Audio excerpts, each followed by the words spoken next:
Vibrations transformation create करती हैं। Vibration सामने वाले के अंदर या तो परिवर्तन ला सकती है या सामने वाले के उस संस्कार को और पक्का करा सकती है। It's very important. अगर आपके अंदर कोई एक पर्टिकुलर संस्कार है, if I keep on criticising that, चाहे शब्दों से चाहे सोच से, वो संस्कार बढ़ता जाएगा, क्योंकि that's the energy which is going to you. लेकिन अगर हम उस संस्कार को एक्सेप्ट करके क्षमा करते हैं, कंपैशन रखते हैं, तो वो वाइब्रेशन जो सामने वाले को पहुंचेगा, उससे सामने वाली आत्मा को शक्ति मिलेगी। वो शक्ति से वो आत्मा उस संस्कार को परिवर्तन करेगी।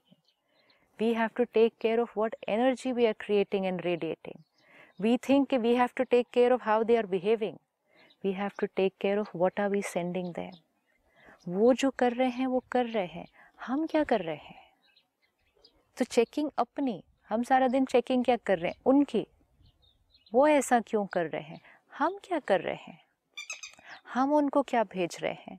आपने कहा उसने ऐसा क्यों कहा मीटिंग में सबके सामने? ओके, उसके बाद मैंने ऐसा क्यों कहा? Why did I react the way I reacted? अपनी checking, so that next time I will not do it. This is compassion for my own self, compassion for the other person. तो ये दो शब्द साथ साथ पकड़ते हैं, शिक्षा, क्षमा। पहले क्षमा, फिर शिक्षा। और क्षमा मतलब अपने चित्त को साफ करना। नहीं तो अगर हम किसी दिन बैठ के चेक करें तो यहाँ तो बहुत सारा अक्यूमुलेट हुआ है। डोंट यू फील कितने समय का पकड़ के रखा होती है चीज़ें? समय का, जन्मों का पकड़ के रखा हुआ है। संस्कार पक्का होता जाता है पकड़ के रखने का। It's very important to delete, and then when we forgive, compassion natural हो जाएगा। क्षमा किया, कंपैशन नेचुरल मतलब हमारे से अब अच्छी वाइब्रेशन उनको जाएंगे। आज किसी एक रिश्ते को लेते हैं, अपने किसी एक रिश्ते को चेक करते हैं, मतलब किसी एक आत्मा के साथ के अपने कनेक्शन को चेक करते हैं, जहाँ हमारे अनुसार उन्होंने हमें सही ट्रीट नहीं किया, हमारे साथ सही व्यवहार नहीं किया, हमने बहुत कोशिश की फिर भी उन्होंने ठीक से नहीं किया, तो मैंने कई बार दर्द क्रिएट किया और वो पकड़ के रखा। आज मुझे अंडरस्टैंडिंग है कि ये जो दर्द मैंने पकड़ा है, मेरा भी नुकसान, उनका भी नुकसान, इस रिश्ते का नुकसान। कितना लंबा चलाएं अब इस नुकसान को? कब तक नुकसान पे नुकसान पे नुकसान होता रहे?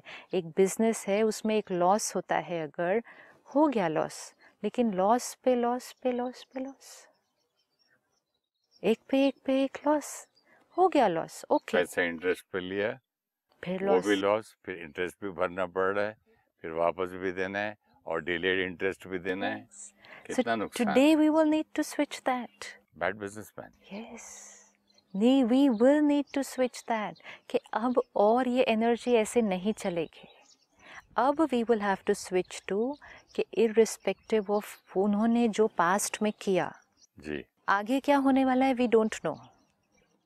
We are not thinking कि प्रेजेंट में क्या, फ्यूचर में क्या, नो। पास्ट में उन्होंने जो जो किया, they had a reason for doing what they did. They are who they are for a reason. Whether it is insecurity, whether it is abuse, whether it is something that has happened, whether there is some complexity in the mind, कुछ reason है, कोई सोच है, कोई fear है, जिस वजह से वो व्यक्ति ऐसा behave कर रहा है। And आज I release what I'm holding of the past. तब automatically आपकी energy अच्छी जाएगी उसमें से। let me and all of us try to release. We really need to do this today.